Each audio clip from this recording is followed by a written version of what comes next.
All right, real talk. People talk about Jacksonville like it's one thing, but it's not. You got beach energy, suburban calm, space, water, sun. A good life here isn't luck, it's fit. But one choice quietly runs the whole thing: beach town or inland suburb. Most people choose it like a mood, but it's not. It's a rhythm decision. It's how your Tuesdays feel, not how your weekends look online. Like grabbing coffee near the ocean and feeling amazing, and then realizing at 7:40 a.m. in Atlantic Boulevard is already stacked. Or having all the space you wanted inland, everything smooth and predictable, and suddenly realizing life feels just a little too quiet. Jacksonville doesn't punish you for choosing wrong. It just rewards you way more when you choose what actually fits your life. And by the end of this video, you'll know which version of daily life this city is quietly trying to give you. Let me slow this down for a second, because this is where people usually miss it. Not during the tours, not on moving day. It shows up a few weeks later when the boxes are gone and life gets normal again. Here's the truth most people learn late. Jacksonville doesn't test your patience, it tests your patterns.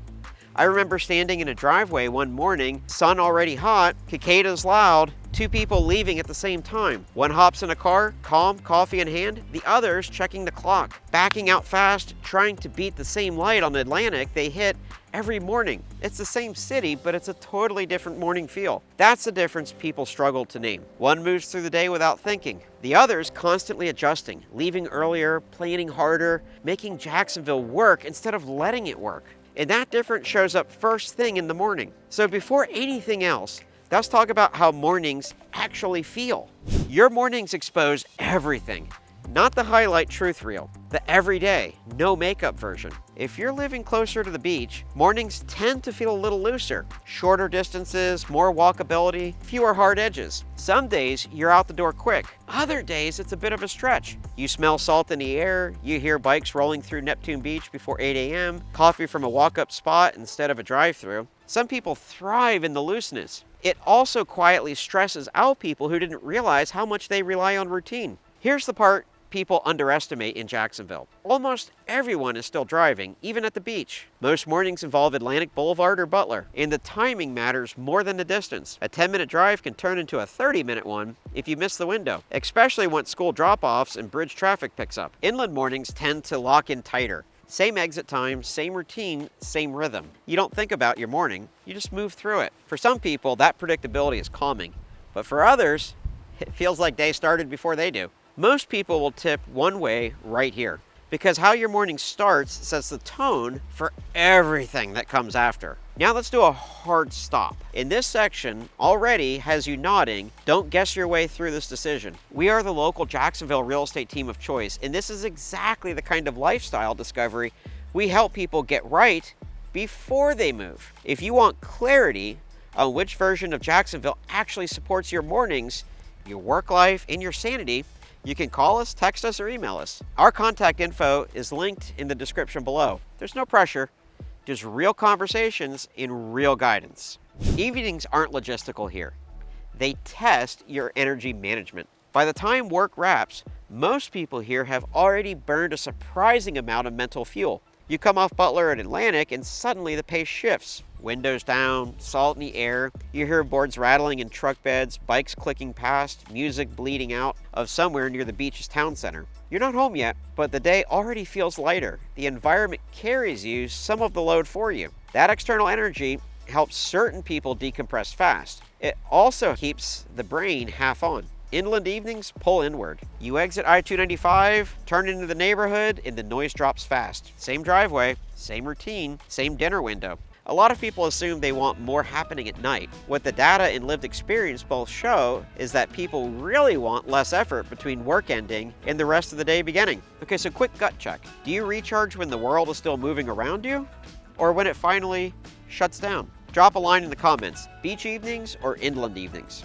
Expectations here are loud. Reality, though, is quieter. Most people arrive in Jacksonville with a mental highlight reel. Saturday mornings turn into beach days. Sunday afternoons drift into something social. The idea is that weekends finally unlock the lifestyle. The lived version is toned down. By Friday night, most people here are already worn down. Jacksonville residents average 25 to 30 minutes per commute. In most households are in the car multiple times a day all week. Research on decision fatigue shows that after 5 workdays, people dramatically overestimate how much energy they'll have left for open-ended plans. So weekends don't become adventurous, they become selective. You do one thing, maybe two. Everything else waits. Inland, weekends unfold differently. You're more likely to head towards places like Nocatee Town Center or a planned stop along San Jose Boulevard. Less crowd pressure, more intention, fewer surprises, but also fewer accidental moments. If you don't plan it, it probably doesn't happen. Here's the part people don't anticipate. National time use studies show people spend over 50% of their weekends recovering, not exploring. Jacksonville amplifies that because nothing forces activity. If you don't decide what the day is for, it stays open.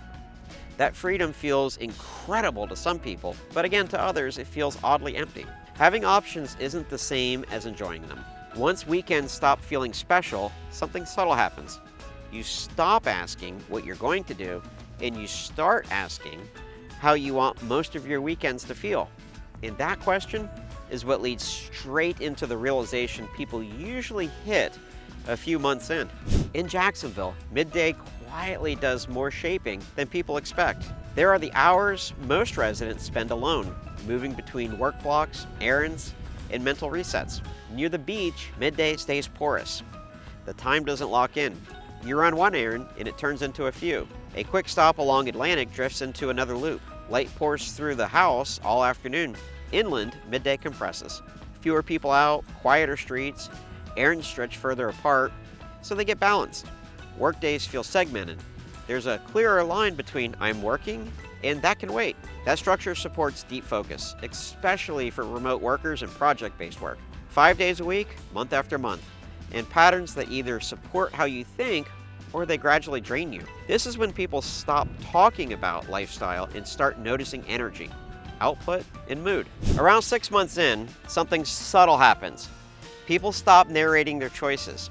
Early on, everyone explains themselves, why they moved, why this made sense, why this fits their lifestyle. That commentary fades once the place stops feeling temporary. You can tell who's settled by what they no longer think about. They stop checking calendars before saying yes. They stop defending how they spend their time. Their default choices feel obvious now, even if they wouldn't have made sense a year earlier. The drive patterns are locked in. The coffee shop is automatic. Atlantic or San Jose doesn't feel like a route anymore. It just feels like the way. Other people notice a different shift. They keep explaining. They justify why they don't do certain things, why they stay in, why they feel busy but unsatisfied. Nothing's really wrong, but they feel slightly out of sync with life that they imagined. By 6 months, the city stops feeling like something you chose and starts feeling like something you're responding to. Census mobility data shows most relocators stop actively reassessing their move after the first 6 months. And even if they haven't fully articulated why, and the question becomes, is this pulling me toward who I am or away from it? So here's the reflection point. Don't answer it out loud, but notice. Are you explaining your days or are you living them? Drop this in the comments if you want to. Only one word, aligned or forcing. By this point, most people already know.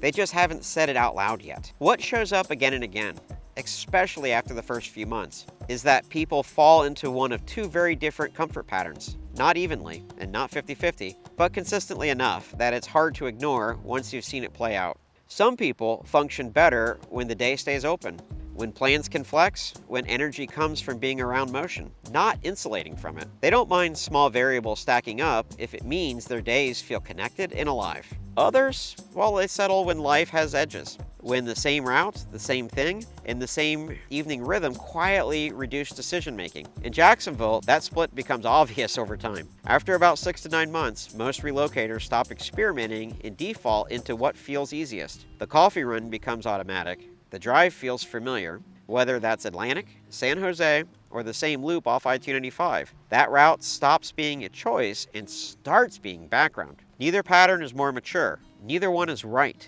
They're just different operating systems. The tension comes when someone tries to live in a place that rewards a version of themselves they aspire to, instead of the version that actually shows up after 5 days a week. That's when people feel busy but unsettled. or calm but understimulated. If you've been watching this and one side of you keeps quietly pulling at you, that's not coincidence, that's recognition. Here's the real truth most people miss about Jacksonville. The city doesn't punish bad choices, it punishes unclear ones. People who just wait and see usually end up reacting to the city instead of choosing intentionally. Not because they did anything wrong, but because Jacksonville rewards alignment, not hope. That's why we do this the way we do it. We're the local Jacksonville real estate team of choice, and our job isn't to rush you.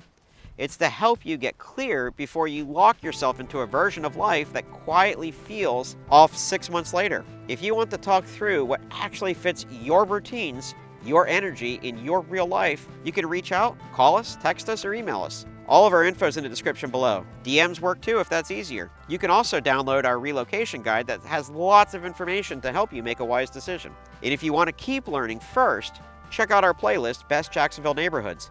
It connects everything we talked about and goes deeper neighborhood by neighborhood. Thanks for being here, and I'll catch you on the next one.